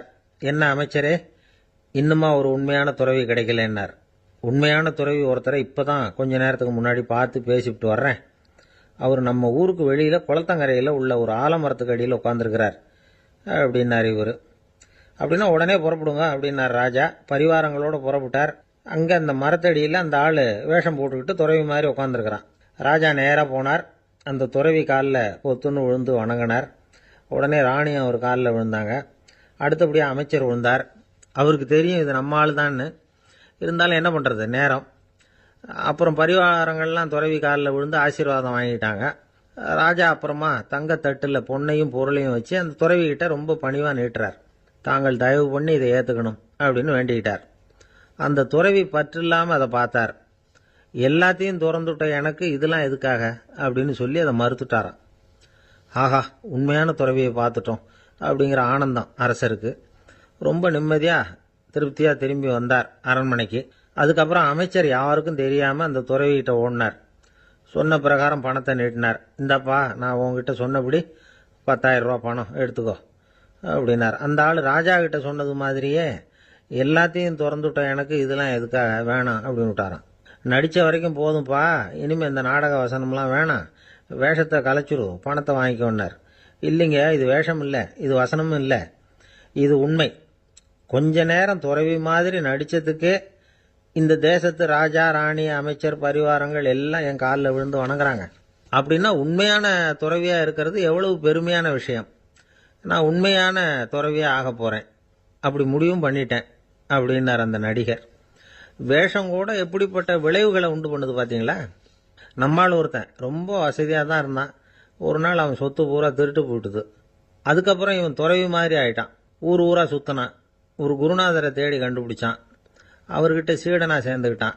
அவனை பார்த்து ஒருத்தர் கேட்டார், நீ உண்மையான சீடன் தானான்னு. இல்லைங்க, சீடன் மாதிரி நடிச்சுக்கிட்டு இருக்கிறேன் அப்படின்னா. அது குரு துரோகம் இல்லையா அப்படின்னு கேட்டார் அவர். இல்லைங்க, நான் பண்ணது குரு துரோகம் இல்லை, என் குரு பண்ணது தான் துரோகம். என்னுடைய பணத்தை கொள்ளையடிச்சது இவர் தான். அதை எங்கே வச்சிருக்காருன்னு கண்டுபிடிக்கிறதுக்காக தான் இவர்கிட்ட வந்து சீடனாக சேர்ந்துருக்கிறேன் அப்படின்னா. ஜவஹர்லால் நேரு பிரதமராக இருந்த சமயம் அவர் ஒரு தடவை சென்னைக்கு வந்திருக்கிறார். இங்கே சில முக்கிய நிகழ்ச்சிகளில் கலந்துக்கிறதுக்காக வந்திருந்தார். ஆளுநர் மாளிகையில் ஒரு நாள் ராத்திரி தங்கி மறுநாள் புதுடெல்லி புறப்படுறதாக ஏற்பாடு. நிகழ்ச்சியிலெல்லாம் முடிச்சுக்கிட்டு ஆளுநர் மாளிகையில் தங்கி இருக்கிறார். அன்றைக்கு இரவு படிக்கிறதுக்கு ஒரு முக்கியமான புத்தகம் அவருக்கு தேவைப்பட்டது. அந்த சமயத்தில் உலக அளவில் ஒரு முக்கியமான பொருளாதாரம் சம்பந்தமான ஒரு புத்தகம் வெளியாகி இருக்கிற விஷயம் அவருக்கு தெரியும். அந்த புத்தகம் மெட்ராஸுக்கு வந்திருக்குமா, அது இங்கே கிடைக்குமா அப்படின்னு விசாரிச்சிருக்கிறார் நேருஜி.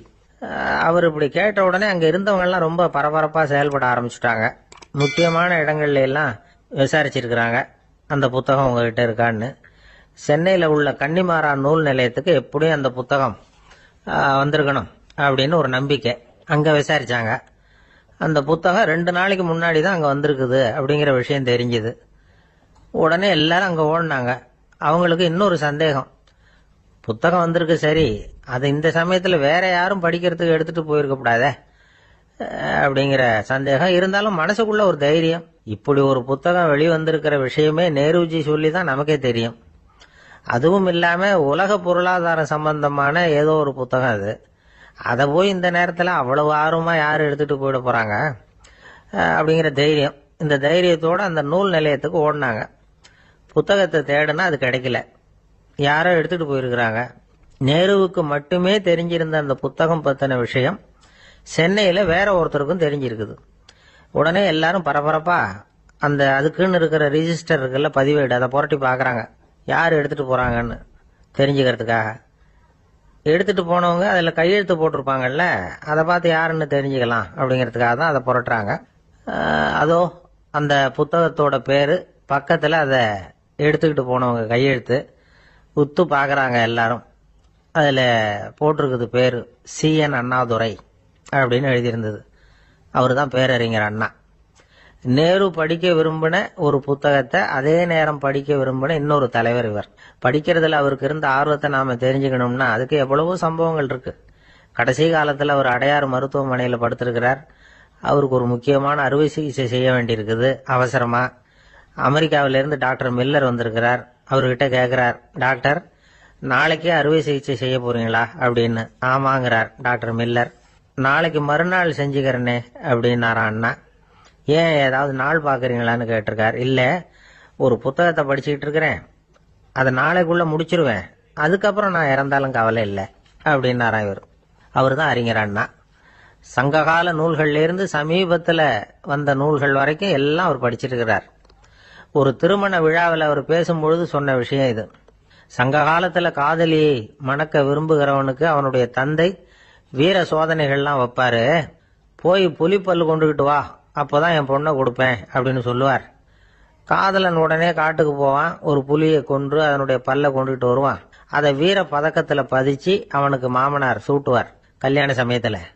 இப்போலாம் காதலன் கிட்ட அப்படி சொல்ல முடியாது. இப்போலாம் காதலன் கிட்ட காட்டுக்கு போய் புலிப்பல் கொண்டுகிட்டு வான்னு யாராவது சொன்னா புலி தான் மாப்பிள்ளையா வந்து சேரும் அப்படின்னார். அந்த ஆள் என்ன கண்ணா புண்ணான்னு திட்டிவிட்டான் சார், அதை நினைச்சா எனக்கு ரொம்ப வருத்தமா இருக்கு அப்படின்னு சொல்லி கவலைப்பட்டார் ஒருத்தர். இதுல கவலைப்படுறதுக்கு என்ன இருக்குது அப்படின்னார் ஒரு பெரியவர். அவர் ஒரு மகான். என்ன சார் இப்படி சொல்றீங்க, ஒருத்தர் நம்ம பார்த்து திட்டுனா வருத்தமா இருக்காதா அப்படின்னார். அது எப்படி வருத்தமா இருக்கும், திட்டுறதுங்கிறது என்ன, அது வெறும் சத்தம் தானே அப்படின்னார் அந்த பெரியவர். நம்ம ஆளுக்கு தலையை பிச்சுக்கலாம் போல இருந்தது. இருக்காது அப்படின்னா நமக்கே அப்படித்தானே தோணுது. அந்த பெரியவர் சொல்றது ரொம்ப பெரிய விஷயம். அதை நாம புரிஞ்சிக்க முயற்சி பண்ணலாம்னா நடைமுறை வாழ்க்கைக்கு அது ஒத்து வர்றது மாதிரி தெரிய மாட்டேங்குது. இருந்தாலும் அந்த பெரியவர் அதுக்கு என்னதான் விளக்கம் கொடுக்குறாருன்னு பார்ப்போமே. ஒரு ரயில் போயிட்டு இருக்கு, அதுல ஒரு சாது போயிட்டு இருக்கார். அந்த ரயில் அவர் ஹரித்வாரம் போயிட்டு இருக்கார். அவரு ரயில்ல ஏகப்பட்ட கூட்டம்.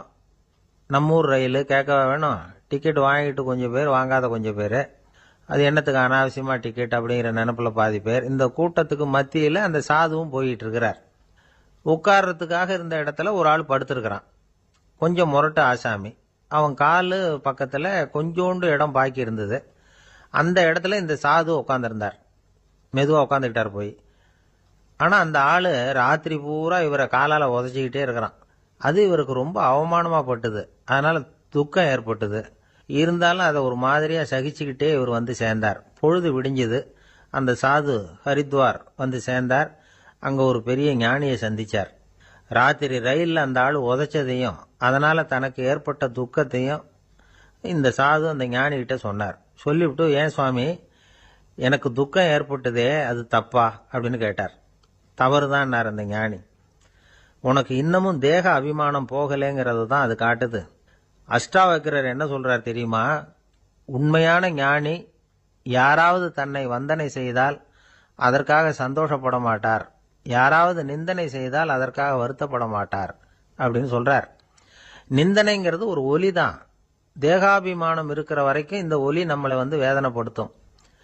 நான் தேகம் இல்லை, ஆத்மா அப்படிங்கிற நினைவு இருந்தா இந்த ஒலி நம்மளை பாதிக்காது. மனு என்ன சொல்றார் தெரியுமா, ஒரு சாதகன் பாராட்டுதலை விஷம்னு நினைச்சு பயப்படணும், அவமானத்தை அமிர்தம்னு நினைச்சு சந்தோஷப்படணுங்கிறார். அவமானப்பட்டா கவலைப்படாம எப்படி இருக்க முடியும் அப்படின்னு தான் நமக்கு தோணும். அதனாலதான் நம்மள யாரும் இதுக்கு உதாரணமா யாரையும் காட்ட முடியல. புத்தரையும் கபீரையும் உதாரணமா காட்டுறாங்க. அவங்களுக்கெல்லாம் அவமானம் ஏற்பட்டப்போ கவலையே படலையாம். புத்தரை அவமானப்படுத்தணுங்கிறதுக்காக கௌசாம்பி ராணி ஒரு இளம் பெண்ணை கொலை பண்ணி சடலத்தை புத்தர் குடிசைக்கு முன்னாடி போட சொன்னார். போட்டாங்க. புத்தர் தான் அந்த பொண்ணை கெடுத்து கொலை பண்ணி விட்டாருன்னு எல்லாரும் நினைச்சாங்க. ஆனா புத்தர் இதை பத்தி கவலையே படல. அப்புறமா உண்மை தெரிஞ்சதும் புத்தர் புகழ் இன்னும் அதிகமாயிட்டு. ஒரு பெரிய சபையில ஒரு மோசமான பொண்ணு நுழைஞ்சி தனக்கும் கபீருக்கும் சம்பந்தம் உண்டுன்னு சொன்னா கபீர் கவலைப்படல. அவங்க மாதிரியெல்லாம் நாமளும் இருக்க கத்துக்கணும். நிந்தனை, அபகீர்த்தி, அவமானம் எல்லாம் ஆண்டவன் கொடுக்கிற பிரசாதம்னு நினைக்கணும் அப்படின்னு சொல்றார் அந்த ஞானி. இதை கேட்ட இந்த காலத்து ஆசாமி ஒருத்தர், நான் கூட அப்படிதான் சார், யாராவது அவமானப்படுத்தினா கவலைப்பட மாட்டேன். நேத்து கூட ஒருத்தர் என்ன பலார்னு அரைஞ்சுட்டார், நான் கொஞ்சம் கூட கவலைப்படல, பேசாம வந்துட்டேன்னார். ஏன் அப்படி வந்துட்டீங்க அப்படின்னு. அவர் அரைஞ்சதுலேயும் ஒரு அர்த்தம் இருந்தது, அதனாலதான் அப்படி வந்துட்டேன்னார். ஏன் அரைஞ்சாருன்னு கேட்டேன். 10 வருஷத்துக்கு முன்னாடி 15 ரூபா அவர்கிட்ட கடன் வாங்கினேன், அதை கேட்டு கேட்டு பார்த்துட்டு கடைசியா தான் அரைஞ்சார் அப்படின்னார். ஆண்டவனுடைய பிரசாதம் இவருக்கு அடிக்கடி கிடைக்கும் போல இருக்கு. ஒரு விவசாயி விதைக்கிறதுக்காக வயல்வெளி பக்கம் போறார். விதைகளை அள்ளி வீசினார். அப்ப என்ன ஆச்சுன்னா, சில விதைகள் பாதை ஓரத்துல விழுந்தது, சில விதைகள் முள் செடிகள் மண்டி இருந்த புதருக்கு இடையில விழுந்தது, சில விதைகள் நல்ல நிலத்துல விழுந்தது. பாதை ஓரத்துல விழுந்த விதை என்ன ஆச்சுன்னா, அதெல்லாம் பறவைகள் கண்ணில் போட்டுட்டுது. உடனே உட்காந்து கொத்தி தின்னுட்டு போட்டுது. அதிகமா மண் இல்லாத பாறை பகுதியில் விழுந்த விதையெல்லாம் லேசா வேர் விட்டு முளைக்க ஆரம்பிச்சுது. அதுக்கப்புறம் வேறு கீழேயும் ஆழமாக போக முடியல, மேலேயும் சூரிய வெப்பம் அதிகம் தாங்க முடியல, எல்லாம் காஞ்சி கருகி போட்டுது. புதர் பகுதியில் சில விதைகள் விழுந்தது இல்லையா, முள் செடிகள் காடாக மண்டி போயிருந்தது. அதனால முளைச்சி வர்ற செடிக்கு நெருக்கடி அதிகமாக போட்டுது, சரியா வளர முடியல, விளைச்சலும் சரியா இல்லை. நல்ல நிலத்துல விழுந்த விதைகள் மட்டும் நல்லா முளைச்சிது, நல்லா வளர்ந்தது, விளைச்சலும் பிரமாதமா இருந்தது. இந்த கதையை சொல்லிவிட்டு கேட்க செவியுள்ளோர் கேட்கட்டும் அப்படிங்கிறார் இயேசு பெருமான். ஆமா, இயேசு கடலில் நின்ற படகு ஒண்ணுல உட்கார்ந்துருக்கிறார். கடற்கரையில ஏராளமான மக்கள் உட்கார்ந்துருக்கிறாங்க. அந்த சமயத்துல தான் இயேசு ஓமைகள் மூலமா மக்களுக்கு பல உண்மைகளை சொல்லிட்டு இருக்கிறார். மக்கள் அந்த கதையை கேட்டுட்டு ஒன்னும் புரியாம முழிக்கிறாங்க. அத கவனித்த இயேசு அந்த ஓமையை விளக்க ஆரம்பிச்சார். இதுல அந்த விதைக்கிறவர் தான் இறைவன். அவருடைய வார்த்தைகளை விதைக்கிறார். அந்த வார்த்தைகளை கேட்கிற மக்கள் அந்த விழுந்த விதைகள் மாதிரி 4 வகையானவர்கள். சில பேர் பாதை ஓரத்தில் விழுந்த விதைகள் மாதிரி. இறைவன் வார்த்தைகளை அவங்க கேட்கறாங்க, ஆனா தீய எண்ணங்கள் செய்கைகள் மூலமா விதைக்கப்பட்ட வார்த்தைகள் அழிஞ்சு போடுது. இறைவன் வார்த்தைகளை கேட்ட உடனே மகிழ்ந்து போய் உடனே சில பேர் அதை ஏத்துக்கிறாங்க. இவங்கெல்லாம் அந்த பாறை பகுதியில் விழுந்த விதைகள் மாதிரி.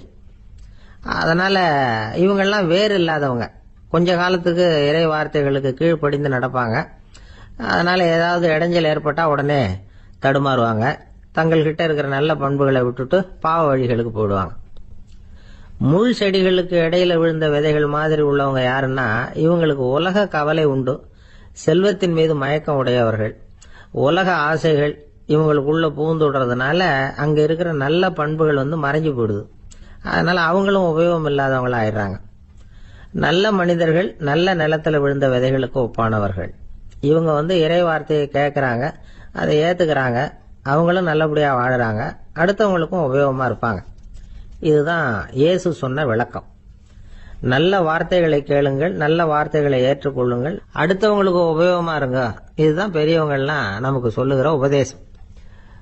ஒரு அப்பா தன்னுடைய மகனுக்கு உபதேசம் பண்ணார். இத பாருப்பா, நல்ல வார்த்தைகளை கேட்கணும், எப்போதுமே மகன் அப்பா பேச்ச கேட்கறது நல்லது அப்படின்னாராம். நீ ஏதாவது ஒரு தப்பு பண்ணா என் தலையில ஒரு முடி நரைச்சி வெள்ளையா போடும்பா, நீ செய்யற ஒவ்வொரு தப்புக்கும் என் தலையில ஒவ்வொரு முடி வெள்ளையாயிடும் அப்படின்னாராம். பையன் யோசிச்சான், அப்பா இப்பதான் எனக்கு புரியுது, தாத்தாவோட தலைமுடி பூராவும் வெள்ளையா இருக்கிறதுக்கு என்ன காரணம்ங்கிறது எனக்கு இப்பதான் புரியுது அப்படின்னு. ஒரு ஆள் இருந்தான், நிறைய பணம் சம்பாதிச்சான், ஆனா செலவு பண்ண மனசு வரல, கருமி. அவன் என்ன பண்ணா, சேர்த்த பணம் பூராவையும் ஒரு மரத்தடியில புதைச்சி வச்சிருந்தான். வாரத்துக்கு ஒரு தடவை அந்த மரத்தடிக்கு வருவான், புதைச்ச இடத்த ஆவலோட பார்த்துக்கிட்டு இருப்பான், அதுக்கப்புறம் போயிடுவான். அவ்வளவுதான். ஒரு நாள் ஒரு திருடன் வந்தான், இவன் புதைச்சி வச்சிருந்ததெல்லாம் எடுத்துட்டு போட்டான். இது தெரிஞ்சு போச்சு. அந்த கருமி புலம்ப ஆரம்பிச்சுட்டான். இவன் புலம்பலை கேட்டதும் அக்கம் பக்கத்தில் இருந்தவங்க எல்லாம் ஓடி வந்தாங்க. என்ன விஷயம்னு விசாரிச்சாங்க. இவன் சொன்னான். ஒரு பெரியவர் கேட்டார், ஏப்பா வாரம் இந்த இடத்த பாக்கிறதாக சொன்னியே, எப்பவாவது இதுல இருக்கிற பணத்தை எடுத்து செலவு பண்ணிருக்கியா அப்படின்னு கேட்டார். நான் அப்பப்போ அதை பாக்குறது தான் வழக்கம், அதை தொட்டதே இல்லைன்னு அவன். சரி, அப்படின்னா இப்பவும் நீ அதே மாதிரி வாரம் ஒரு தடவை இந்த இடத்த பார்த்துட்டு போகலாமே அப்படின்னாராம் அந்த பெரியவர். அதுவும் சரிதானே, எவ்வளவு காலமானாலும் அவன் அந்த பணத்தை எடுத்து செலவு பண்ண போறதில்ல. அப்படி இருக்கிறப்ப உள்ளே பணம் இருந்தாலும் ஒண்ணுதான், இல்லாம போனாலும் ஒண்ணுதான். இதுல இருந்து என்ன புரியுதுன்னா, ஒருத்தர்கிட்ட இருக்கிற பணத்தை கொண்டு அவர் பணக்காரரா ஏழையா அப்படின்னு முடிவு செய்யறது சரியில்லை. அந்த செல்வத்தை அனுபவிக்கிற திறன், பயன்படுத்துற திறன், அதை வச்சுதான் அவர் ஏழையா பணக்காரரா அப்படிங்கறத நிர்ணயம் பண்ணணும். அதுதான் சரி. செலவு பண்ண தெரியாதவன் சேகரம் பண்ணிட்டே இருக்கிறதுனால என்ன பிரயோஜனம்? தலைமுடியே இல்லாதவன் தாராளமா சீப்புகளை வாங்கி சேகரம் பண்றது மாதிரி தானே இது. சில சமயம் செலவு பண்ண நாம தயாரா இருந்தா கூட அந்த செல்வம் நமக்கு பயன்படுறதில்ல. அரேபியாவில் ஒரு நகை வியாபாரி விலை உயர்ந்த முத்துக்களை எல்லாம் அவர் வச்சு வியாபாரம் பண்ணிட்டு இருந்தார். அவர் ஒரு சமயம் ஒரு பாலைவனம் வழியா போயிட்டு இருக்கிறார் ஒட்டகத்துல. அப்போ திடீர்னு கடுமையான புயல் வீச ஆரம்பிச்சுட்டுது. திசை தவறி இவர் எங்கேயோ வந்துட்டார். கூட வந்தவங்களையும் காணல, எங்க போனாங்களோ தெரியல. இவர் ரொம்ப பயந்து போய் அங்கே எங்கேயுமா அலைஞ்சு திரியிறார். வழியே தெரியல, பசி கடுமையாயிட்டுது. ஒட்டகத்து முதுகுல ஒரு மூட்டை இருந்தது, அதை பிரிச்சு பார்த்தார். உள்ள ஏதாவது இருக்கான்னு தேடி பார்க்கறார். அது வரைக்கும் கண்ணில் தட்டுப்படாத அபூர்வமான ஒரு பை கண்ணில் பட்டுது. ஆஹா, அதில் ஏதாவது சாப்பிட்றதுக்கு இருக்கும் அப்படின்னு நினச்சி ஆவலாக அதை பிரித்து பார்க்குறார். அந்த பையில் விலை உயர்ந்த முத்துக்கள் நிறைய இருந்துதான். அப்போ தான் அவர் நினைச்சாராம், விலை உயர்ந்த முத்துக்கள் கூட சாப்பிட்றதுக்கு உணவாக முடியாது அப்படிங்கிறத புரிஞ்சுக்கிட்டாராம். எந்த நேரத்தில் எது நமக்கு தேவையோ அது நமக்கு தாராளமாக கிடைக்கணும். அப்படி அது கிடைக்கிறதுக்கு நம்மகிட்ட இருக்கிற செல்வம் பயன்படணும். அது நமக்கும் பயன்படலாம், நம்ம மூலமாக அடுத்தவங்களுக்கும் பயன்படலாம். அதுதான் செல்வத்தின் பயன். ஒரு மரத்தடியில் ஒருத்தன் உட்காந்து அழுதுகிட்டு இருந்தான். அந்த பக்கமாக வந்த இன்னொருத்தன் ஏப்பா அழுதுகிட்டு இருக்கிறேன்னு கேட்டான். இந்த இடத்துல தான் பூமிக்கு அடியில் பணம் இருக்குது, புதைச்ச இடம் தெரியல, அதான் அழறேன் அப்படின்னா. நல்லா ஞாபகப்படுத்தி பாரு, எந்த இடத்துல புதைச்ச அப்படின்னு கேட்டான் இவன். அது எப்படி எனக்கு தெரியும், புதைச்சி வச்சிருக்கிறவன் நான் இல்லையே, எங்க எதிர்த்த வீட்டுக்காரன் அப்படின்னானா இவன். ஒரு ராஜா இருந்தார். நாடு பூராவும் நிறைய மரங்களை நட்டு வளர்க்கணுங்கிறது அவரோட ஆசை. தானே அதுக்கு முன்மாதிரியா இருக்கணும்னு நினைச்சார். அரண்மனையை சுத்தி மரங்களை நட்டு வளர்த்தார்.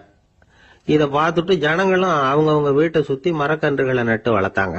கொஞ்ச காலத்துல ஊரு பூரா பசுமையா மாறிச்சு. எல்லாருக்கும் சந்தோஷமா இருந்தது. இது ஒரு பக்கம் இருக்கட்டும். இப்ப நான் சொல்ல போற கதை வேற. அதாவது அந்த ராஜா ஒரு நாள் தன்னுடைய அரண்மனைய சுத்தி இருக்கிற விதவிதமான மரங்களை எல்லாம் போய் பார்த்தார். எப்படி இருக்கிறீங்க அப்படின்னு ஒவ்வொரு மரத்துக்கிட்டையும் விசாரிச்சாராம். எந்த மரமும் சந்தோஷமா இருக்கிறதா தெரியல. அதுக்கும் மனசுல ஒரு குறை. முதல்ல ஆலமரத்துக்கிட்ட போனார். அது சொல்லிச்சு, மண்ணா நான் நல்லா பெருசா வளர்ந்துருக்கிறேன், அடர்த்தியா இருக்கிறேன், கிளையெல்லாம் 4 பக்கமும் நல்லா படர்ந்துதான் இருக்குது, இருந்தாலும் எந்த பிரயோஜனமும் இருக்கிறதா தெரியல எனக்கு. என்னுடைய பழம்லாம் ரொம்ப சின்னதா இருக்குது, என் கண்ணுக்கு சரியா புறப்பட மாட்டேங்குது. நான் இருக்கிற சைஸுக்கு என்னுடைய கிளையில இருக்கிற பழம்லாம் எவ்வளவு பெருசா இருக்கணும், அது இத்தினூண்டு இருக்கிறது எனக்கு பெரிய அவமானமா இருக்கு. இப்படி இங்க நின்றுகிட்டு இருக்கிறதே ரொம்ப கூச்சமா இருக்கு. ஒரு நல்ல புயல் வந்ததுன்னா பேசாம சாஞ்சு விடலாமான்னு பாக்குறேன் அப்படின்னு புலம்புது ஆலமரம். சரி இருக்கட்டும்னு நினைச்சுக்கிட்டு ராஜா அடுத்தபடியா ஒரு அத்தி மரத்துக்கிட்ட போனார். அதுவும் புலம்ப ஆரம்பிச்சுட்டுது.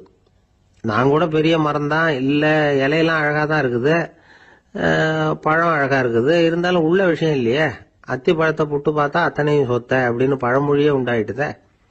இப்படி ஒரு கெட்ட பேரோட நான் இருக்கணுமா அப்படின்னு புலம்புது அது.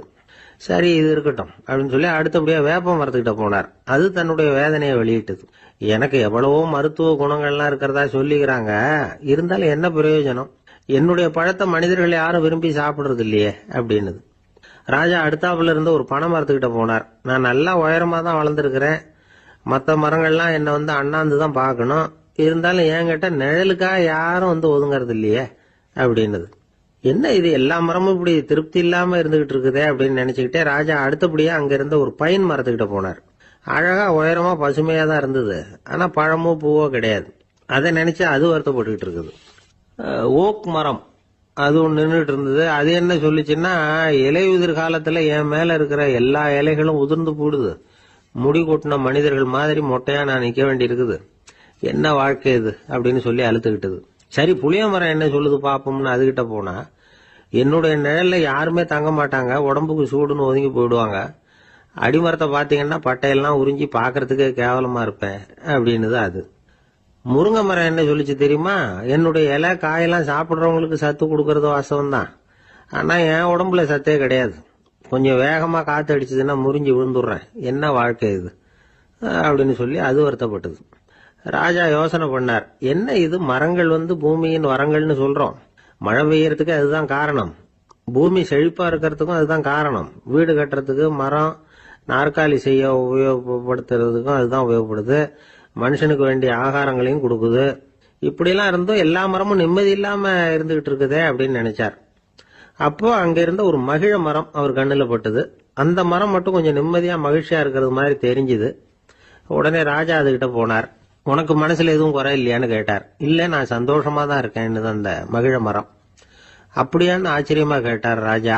ஆமா மன்னா, இந்த இடத்துல நீங்க ஒரு முருங்கை மரத்தையோ வேப்ப மரத்தையோ கூட நட்டிருக்கலாம், ஆனா இந்த இடத்துல நடுறதுக்கு என்ன தேர்ந்தெடுத்திருக்கிறீங்க, அதுவே எனக்கு பெருமை, அதுவே எனக்கு திருப்தி அப்படின்னு தான் மகிழ மரம். மகிழ மரம் சாதாரணமா தான் இருக்கும், இளம் மஞ்சள் நிறத்துல பூக்கள், அது காய்ந்தும் மனம் வீசும்.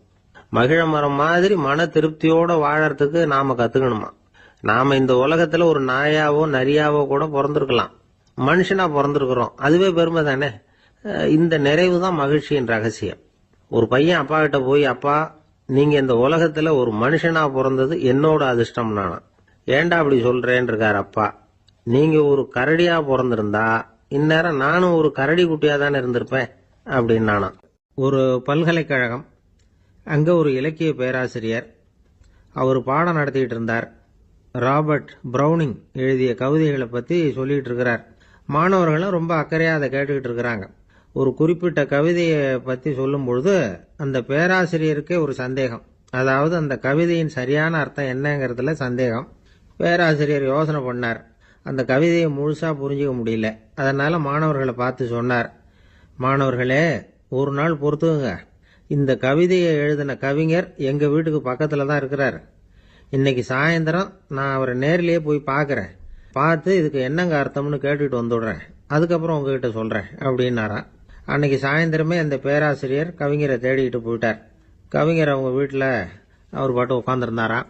இவர் போய் அவர் முன்னாடி உட்கார்ந்தார். அப்புறம் கேட்டார், ஐயா அந்த கவிதையின் முழு பொருள் என்னன்னு தெரிஞ்சுட்டு போறதுக்காக வந்திருக்கிறேன் அப்படின்னாராம். எந்த கவிதை அப்படின்னாராம் அவரு. இவர் அந்த கவிதையை சொல்லியிருக்கார். கவிஞர் கொஞ்சம் யோசனை பண்ணிவிட்டு அப்புறம் சொன்னாராம், பேராசிரியரே நீங்க கொஞ்சம் தாமதமா வந்துட்டீங்கன்னாராம். இவருக்கு ஒன்றும் புரியல. நீங்க என்ன சொல்றீங்க, நான் தாமதமா வந்துட்டேன்னா? நீங்க தான் உயிரோடு இருக்கிறீங்களே, அப்படி இருக்கும்பொழுது நான் தாமதமா வந்துட்டேன்னா அது எப்படி அப்படின்னு இவர் குழம்பி இருக்கிறார். இப்ப கவிஞர் சொன்னாராம், ஐயா நான் உயிரோட இருக்கிறேன்னா இல்லையாங்கிறது முக்கியம் இல்லை. நான் அந்த கவிதை வரிகளை எழுதினப்போ 2 பேருக்கு அதோட அர்த்தம் தெரிஞ்சிருந்தது. இப்போ ஒரே ஒருத்தருக்கு தான் அதோட அர்த்தம் தெரியும் அப்படின்னாராம். பேராசிரியர் யோசனை பண்ணியிருக்கார். அப்படின்னா அந்த ஒருத்தர் கவிஞர் ராபர்ட் பிரௌனிங்கை தவிர வேற யாரா இருக்க முடியும்? இவர் தான் அப்படிங்கிறத அவர் மனசுல நினைச்சுக்கிட்டார். அதனால சொன்னார், ஐயா நான் தாமதமா வரல, அந்த கவிதையின் பொருள் என்ன அது சொல்லுங்கன்னார். பேராசிரியரே நான் சொல்றது உங்களுக்கு புரியலன்னு நினைக்கிறேன். நான் இந்த வரிகள் எழுதினப்போ 2 பேருக்கு அதோட அர்த்தம் தெரிஞ்சிருந்தது. அந்த 2 பேர் யாருன்னா, ஒருத்தர் ராபர்ட் பிரௌனிங், அதாவது நான், இன்னொருத்தர் கடவுள். இப்போ அது கடவுளுக்கு மட்டும்தான் தெரியும். நானே இதை பத்தி பல தடவை யோசனை பண்ணி பார்த்தேன். இது ரொம்ப அழகானது, ஆனாலும் ரொம்ப வழுக்கலானது. அதை பிடிச்சிட்டோம்னு நினைச்சிட்டு இருக்கும் பொழுதே காத்து மாதிரி அது உங்ககிட்ட இருந்து ஓடி போயிடுது. எனக்கு ரொம்பவும் வருத்தமா தான் இருக்குது. நிச்சயமா நான் தான் இந்த வரிகளை எழுதியிருக்கிறேன், அதுல அர்த்தம் இருக்குங்கிறது எனக்கு தெரியும், அதை நான் உணர்றேன். ஆனா நீங்க என்ன மன்னிக்கணும், எனக்கே கூட அதை என்னால விளக்க முடியல. அப்படி இருக்கும் பொழுது உங்களுக்கு எப்படி அதை நான் விளக்க முடியும் அப்படின்னாரா அந்த கவிஞர். அனுபவிக்கப்படக்கூடிய எல்லாமே விளக்கப்படக்கூடிய ஒன்றல்ல, விளக்கப்படும் எல்லாமே அனுபவிக்கப்படக்கூடிய ஒன்றல்ல அப்படிங்கிறது ஞானிகளுடைய கருத்து. அதுக்காக தான் அந்த சம்பவம். வாழ்க்கையில் நீங்கள் தொடர்ந்து ஆய்வு செய்து கொண்டே இருக்கக்கூடிய விளக்கங்களை ஒருபோதும் அடைய முடியாத பரிமாணங்கள் இருக்கிறதுனால தான் அது அலுப்பு தட்டாமல் இருக்குது.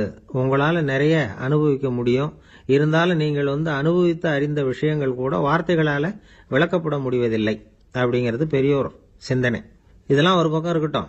நமக்கு தெரிஞ்ச பேராசிரியர் ஒருத்தர் 1 மணி நேரம் ரொம்ப விவரமா வகுப்பு எடுத்தார். கடைசியா சொன்னார், மாணவர்களே ரொம்பவும் எளிமையா விளக்கமா எல்லா விவரமும் சொல்லியிருக்கிறேன், அதனால இதுல உங்களுக்கு சந்தேகம் வர்றதுக்கு வாய்ப்பே இல்லை. இருந்தாலும் கேட்க வேண்டிய கடமை கேட்கிறேன். இதுவரைக்கும் நடத்தினதுல யாருக்காவது ஏதாவது சந்தேகம் உண்டா அப்படின்னு கேட்டாராம். எனக்கு ஒரே ஒரு சந்தேகம் தான் சார் அப்படின்னு எழுந்திரிச்சு நிக்கிறான் ஒருத்தன். என்னன்னு கேட்டாராம். இதுவரைக்கும் நீங்க என்ன பாடம் சார் நடத்தினீங்க அப்படின்னானா அவன். ஒரு ஊர்ல ஒரு ராஜா இருந்தார். அவர் ஒரு பூனை வளர்த்தார். ரொம்ப செல்லமா அவர் அந்த பூனையை வளர்த்தார். அவர் என்ன பண்ணுவார் தெரியுமா, இரவு நேரத்தில் அந்த பூனையோட தலையில ஒரு விளக்க வச்சிருவார். அந்த பூனை ரொம்ப ஜாக்கிரதையா அந்த விளக்கு கீழே விழுந்துடாம பாத்துக்கும். தலையை ஆட்டாம ரொம்ப நிதானமா ராஜா பின்னாடி நடந்து போய்கிட்டே இருக்கும். அந்த விளக்கு வெளிச்சத்துல எல்லா வேலைகளையும் செஞ்சிருவார். கையில ஒரு விளக்க தனியா எடுத்துட்டு போக வேண்டிய அவசியமே இல்லை. விளக்க தூக்கிட்டு போற வேலையை அந்த பூனை பாத்துக்கும். அதனால ராஜாவுக்கு அந்த பூனை மேல ரொம்ப பிரியம். மந்திரிகளை எல்லாம் கூப்பிட்டு அவங்க கிட்ட சொல்லுவார், பாத்தீங்களா இந்த பூனை எவ்வளவு விசுவாசமா நடக்குது, என் பேர்ல எவ்வளவு மரியாதை பாத்தீங்களா அதுக்கு அப்படிம்பார். இதை கேட்டுட்டு அங்கிருந்த அமைச்சர்கள் ஒருத்தர் சொன்னார், மன்னா நீங்க சொல்றது சரிதான், இருந்தாலும் இந்த பூனையோட விசுவாசத்தை நாம கொஞ்சம் சோதிச்சு பார்க்க வேண்டியிருக்கு அப்படின்னாராம். சரி உங்க ஆசையை ஏன் கெடுக்கணும், நல்லா சோதிச்சு பாருங்க அப்படின்னு சொல்லிவிட்டார் ராஜா. உடனே அந்த அமைச்சர் என்ன பண்ணார் தெரியுமா? எங்கேயோ புறப்பட்டு போனார். ஒரு 5-6 எலிகளை பிடிச்சிட்டு வந்தார். அரண்மனையில் ராஜா ஏதோ வேலை பார்த்துக்கிட்டு இருக்கிறாரு. பக்கத்தில் அந்த பூனை ரொம்ப பணிவாக நின்றுகிட்டு இருக்குது. அது தலையில் விளக்கு எரிஞ்சுக்கிட்டு இருக்கு. அமைச்சர் தான் பிடிச்சிட்டு வந்த எலிகளை அந்த பூனை பார்வையில் படுறது மாதிரி எதிரில் விட்டார். அந்த எலிகள்லாம் அங்கேயும் இங்கேயும் ஓட ஆரம்பிச்சுது. அதை பார்த்தது பூனை. அவ்வளவுதான். தலையில் இருக்கிற விளக்கை பற்றியும் கவலைப்படல, ராஜாவை பற்றியும் கவலைப்படல.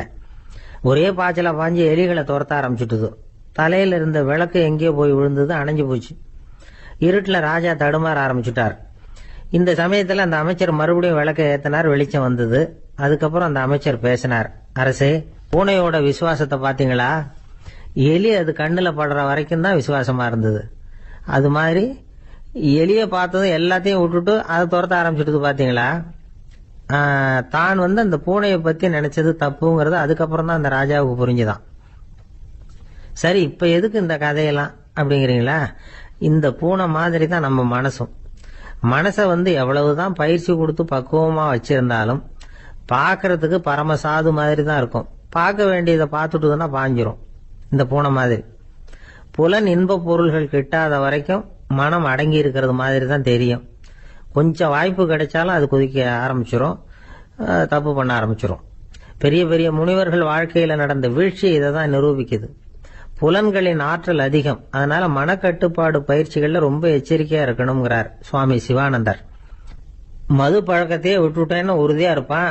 கடை கண்ணுல பட்டுட்டுதுன்னா கால் அவனை கேட்காமலே இழுத்துக்கிட்டு உள்ள போயிடும். இதுதான் மனசுங்கிறது. அதுதான் அந்த ராஜா வளர்த்த பூனை.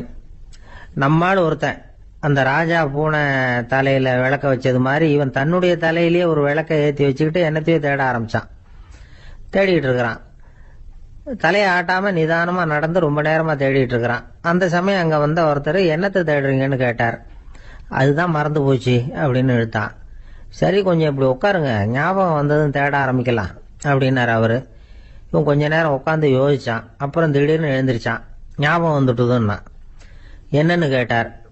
எங்க வீட்டுல இருந்த விளக்க எங்க வச்சேன்னு தெரியல, அதான் தேடிட்டு இருக்கிறேன், ஏத்தி வைக்கலாம்னு பாக்குறேன் அப்படின்னா. ஒரு சின்ன பையன் வந்தான். அவனை பார்த்து ஒரு கேள்வி கேட்டோம். ஏன்ப்பா உங்க வீட்டில் அம்மா புத்திசாலியா அப்பா புத்திசாலியா அப்படின்னு. அவன் அலட்சியமா நம்மளை பார்த்து சிரிக்கிறான். என்ன சார் இது, இந்த காலத்தில் இது கூட தெரியாமல் இருக்கிறீங்களே அப்படிங்கிறான். ஒரு சின்ன பையன் நம்மளை பார்த்து இப்படி கேட்டு விட்டானே அப்படின்னு நினைக்கிறப்போ நமக்கு ஒரு மாதிரி ஆயிடும். அதுக்கப்புறம் தான் இந்த தாத்தா பாட்டிலாம் சொல்ற ஒரு கதை ஞாபகத்துக்கு வந்தது. அது என்ன கதை தெரியுமா? ஒரு ஊர்ல ஒரு அம்மாவும் பிள்ளையும் இருந்தாங்களாம். அந்த மகனுக்கு திடீர்னு தேசாந்திரம் போய் வரணும்னு ஆசை வந்துட்டுது. ஊர் ஊரா போய் சுத்தி பார்க்கணுங்கிற ஆசை. அந்த அம்மாவுக்கு இது பிடிக்கல. மகனை பிரிஞ்சு இருக்கிறதுக்கு அவங்க மனசு இடம் கொடுக்கல. வேணாப்பான்னு சொல்லி பார்த்தாங்க, அவன் கேட்கல. திடீர்னு புறப்படவும் செஞ்சுட்டான். சரி, இனிமே அவனை தடுக்க முடியாதுன்னு முடிவு பண்ணிட்டாங்க அந்த அம்மா. இருந்தாலும் புத்திசாலித்தனமா ஒரு யோசனை பண்ணாங்க. மகனை கிட்டத்தில் கூப்பிட்டாங்க. அவங்ககிட்ட சொன்னாங்க, இதை பாருப்பா, நீ தேசாந்திரம் போறதுன்னு தீர்மானம் பண்ணிவிட்ட, அதை நான் தடுக்கல, போயிட்டு வந்துடும். ஆனா போறதுக்கு முன்னாடி எனக்கு ஒரு வாக்குறுதி கொடுத்துட்டு போ அப்படின்னாங்க. போறப்போ ராத்திரியா இருந்தாலும் பகலா இருந்தாலும் சரி, புளிய மரத்து நிழல்ல தான் தங்கணும். திரும்பி வர்றப்போ இரவும் பகலும் நீ வேப்ப மரத்து நிழல்லே தங்கணும் அப்படின்னாங்க. சரி, அப்படியே செய்யறேன்னு சொல்லி வாக்குறுதி கொடுத்தான் பையன். புறப்பட்டு போனான். போற வழியில புளிய மரத்து நிழல்லையே தங்கினான், தூங்கினான். அப்படி போயிட்டே இருந்தான். 7வது நாள் அவன் உடம்பு சுகம் இல்லாமல் போயிட்டுது. ரொம்பவும் பலவீனம் ஆயிட்டான். இனிமே நடக்க முடியாதுங்கிற நிலைமை வந்துட்டுது. யோசிச்சு பார்த்தான். சரி, இதுக்கு மேல போக வேண்டாம் அப்படின்னு முடிவு பண்ணிட்டு திரும்பி வர ஆரம்பிச்சுட்டான். திரும்பி வர்றப்போ வழியில வேப்ப மரத்து நிழல்லையே தங்கி தங்கி வந்தான். நாளுக்கு நாள் உடம்பு சரியா வந்துட்டுது. 7வது நாள் வீட்டுக்கு சேர்றான். உடம்பு பழையபடியே கலகலப்பாயிட்டுது. பூர்ண சுகம். தேசாந்திரம் போன பையன் திரும்பி வந்துட்டானே அப்படின்னு அந்த அம்மா ஆச்சரியப்படலை. ஏன்னா அவங்களுக்கு தெரியும் இப்படி ஆகும்னு. பையன் சீக்கிரமா திரும்பி வரணுங்கிறதுக்காகத்தான் அவங்க அந்த யோசனையை சொன்னாங்க. என்ன விஷயம்ங்கிறதையும் அவங்களே சொன்னாங்க. மகனே, புளிய மரத்து நிழல் உடம்புக்கு உஷ்ணத்தை கொடுக்கும், சீக்கம் உண்டாக்கும். அதனால நீ தொடர்ந்து புளிய மரத்து நிழல்ல தங்கினாவே நோய்க்கு ஆளாயிட்ட. அதனால பயணத்தை முடிச்சுக்கிட்டு திரும்பி வரணுங்கிற முடிவுக்கு வந்துட்ட. திரும்பி வர்றப்போ நீ தங்கினது வேப்ப மரத்து நிழல். அது உடம்புக்கு வந்து குளிர்ச்சியை தரக்கூடியது, நோயை தீர்க்கக்கூடியது. அதனால சுகமா வீட்டுக்கு வந்து சேர்ந்துட்ட. உன்னோட தேசாந்திர பயணத்தை தடுக்கிறதுக்காக தான் இப்படி பண்ணினேன் அப்படின்னாங்களாம் அந்த அம்மா. பார்த்தீங்களா அம்மாவோட புத்திசாலித்தனத்தை? அப்பாவாக இருந்தால் இப்படியா பண்ணுவார்? ஒரு அப்பா வந்து பையன்கிட்ட 10 ரூபா கொடுத்து இதை எடுத்துக்கிட்டு அடுத்த ஊருக்கு போய் அங்கே இருக்கிற மாமா கிட்ட இதை கொடுத்துட்டு வாடா, வழியில் எங்கேயாவது மரத்தடியில் படுத்து தூங்கி விடாதே அப்படின்னு எச்சரிக்கை பண்ணி அனுப்புனாராம். பையனுக்கு எச்சரிக்கையாக வாழறது எப்படிங்கிறத கற்றுக் கொடுக்கறதுக்காக இப்படி பண்ணார். அவன் பணத்தை வாங்கிட்டு போனான். அப்பா சொன்னதை மறந்துட்டு ஒரு மரத்தடியில் படுத்து தூங்கிட்டான். அவனுக்கு தெரியாமல் அவன் பின்னாடியே போன அப்பா அவன் கையில் இருந்த அந்த 10 ரூபாயை நைஸாக எடுத்துகிட்டு வந்துட்டார். அவன் பையில் தானே வச்சிருந்தான், அது தெரியாமல் எடுத்துகிட்டு வந்துட்டார். அவன் தூங்கிட்டு இருக்கான். எடுத்துகிட்டு ஒரு மறுபடியும் வீட்டுக்கு வந்துட்டார். பையன் மூழ்கிக்கிட்டு பையை தடவி பார்க்குறான், பணத்தை காணும். அழுதுகிட்டே திரும்பி வந்தான். அப்பா கிட்ட விஷயத்த சொன்னான். அப்பா சிரிச்சுக்கிட்டே சொன்னார், அதுக்கு தான்ப்பா ஆரம்பத்திலேயே எச்சரிக்கை பண்ணினேன், இனிமேலாவது நீ ஜாக்கிரதையாக இருக்கணும் அப்படிங்கிறதுக்காக தான் இப்படி பண்ணினேன். அந்த பணம் எங்கேயும் போயிடல, நான் தான் அதை உனக்கு தெரியாமல் எடுத்து வச்சிருக்கிறேன். இதோ பாரு அப்படின்னு சொல்லிட்டு சைடு பாக்கெட்டில் கையை விட்டா அது ஓட்டையாக இருக்குது. அதை எவனோ ஏற்கனவே கத்திரிச்சியை எடுத்துகிட்டு போட்டான். இப்போ அப்பா முகத்தில் அசடு வழிஞ்சுதான். வாழ்க்கையில் சில சந்தர்ப்பங்களில் நாம் வந்து சில அவமானங்களை சந்திச்சே தீர வேண்டியிருக்கு. என்ன பண்ணுறது, காலம் அப்படி. அவமானப்படுறவங்க உடனே அடங்கி போயிடுறது தான் உலக வழக்கம். அவமானப்பட்டால் உடனே சீறி எழறவங்களும் உண்டு. ஆனால் அதையே ஒரு சவாலாக எடுத்துக்கிட்டு முன்னுக்கு வர்றவங்களும் சில பேர் இருக்கிறாங்க. அவங்க ரொம்ப அபூர்வம். இன்னைக்கு மனோதத்துவ நிபுணர்கள்லாம் என்ன சொல்கிறாங்க தெரியுமா? அவமானப்பட்டுட்டா உடனே அடங்கி போயிடக்கூடாதான். அதையே ஒரு சவாலாக எடுத்துக்கிட்டு மனசில் ஒரு வைராக்கியத்தோட முயற்சி பண்ணினா வாழ்க்கையில் எல்லாரும் முன்னேறலாம். அவமானம்ங்கிறத நாம் வந்து வைராக்கியமாக மாற்றிக்கணும். அதுதான் வெற்றிக்கு வழி. ராமர் வந்து இந்த பூமியில் பிறந்ததே ஒரு வைராக்கியத்தினால தான் சார் அப்படின்னார் ஒருத்தர். எப்படிங்க அது அப்படின்னு கேட்டேன். அவர் சொன்னார், தசரதருக்கு ராமர் வந்து குழந்தையா வந்து பிறக்கணும், அப்பதான் இங்க இருக்கிற கஷ்டங்கள்லாம் நீங்கும் அப்படின்னு சர்வ லோகமும் எதிர்பார்த்துக்கிட்டு இருக்குது. ஆனா அவர் எப்போ வந்து பிறப்பார் அப்படின்னு யாருக்கும் தெரியல. அந்த காரியம் சீக்கிரம் நடக்கணுமே, அதுக்கு என்ன பண்றது? நாரதர் வந்தார் ஒரு நாள் தசரதரை தேடி. தசரதா, உனக்கு ஒரு செய்தி தெரியுமான்னு ஆரம்பிச்சார். அவர் எப்பவும் இப்படித்தானே ஆரம்பிக்கிறது வழக்கம். என்ன விஷயம்னு கேட்டார் தசரதர். தசரதா, நீ அடிக்கடி உன்னோட தேரில் ஏறிக்கிட்டு தேவலோகத்துக்கு போற, அங்கே போற வர்ற எல்லாம் பண்ணிட்டு இருக்க, எல்லாம் சரி. தேவலோகத்திலையும் உன்னை நல்லபடியாக தான் வரவேற்கிறாங்க. தேவேந்திரன் உன்னை பிரியமாக அழைச்சிட்டு போய் தன்னுடைய அரியாசனத்திலேயே தனக்கு பக்கத்திலேயே உட்கார வைக்கிறான். நீ சந்தோஷமாக உட்காந்து பேசிவிட்டு வந்துடுற. ஆனால் நீ இங்கே வந்ததுக்கு அப்புறம் அங்கே என்ன நடக்குது தெரியுமா உனக்கு அப்படின்னாரான் நாரதர். என்ன நடக்குது எனக்கு ஒன்றும் தெரியலையே அப்படின்னாரான் தசரதர்.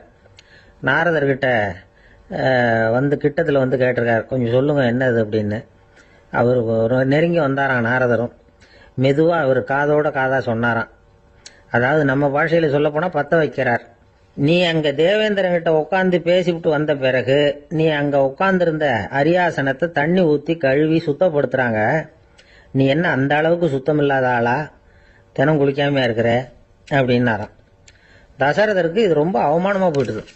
அப்படியே செய்கிறாங்க அப்படின்னாராம். ஆமாம், நீ வேணும்னா நான் சொல்கிறது உண்மையா இல்லையா அப்படின்னு சோதனை பண்ணி பார்த்துக்கோ அப்படின்னாரான் நாரதர்.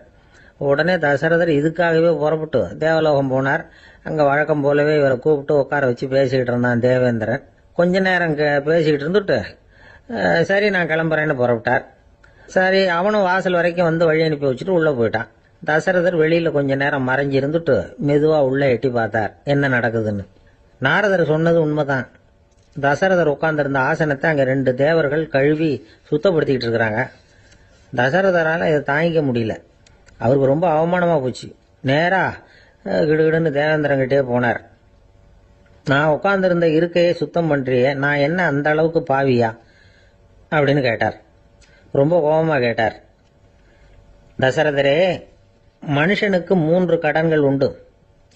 தேவ கடன், ரிஷி கடன், பித்ரு கடன். இதை தீர்க்காதவன் பாவியாகிறான். இதில் மகனை பெறுவதால் தான் பித்ரு கடன் தீரும். உனக்கு மகன் கிடையாது, அதனால நீ பாவியாகிற. பாவி உட்கார்ந்திருந்த இடம்ங்கிறதுனால அதை சுத்தம் செய்ய வேண்டியது எங்கள் கடமை அப்படின்னு நானும் தேவேந்திரன். இந்த இடத்துல தசரதருக்கு ஏற்பட்ட அவமானம் ஒரு வைராக்கியமா மாறிச்சு. தேவேந்திரனே கேட்டுக்கோ, ஒரு மகனை பெற்ற பிறகுதான் இந்த சபையில மறுபடியும் அடி எடுத்து வைப்பேன் அப்படின்னு சொல்லிவிட்டு போயிட்டாராம். போய் புத்திர காமேஷ் யாகம் பண்ணார், புத்திரர்கள் பிறந்தார்கள்.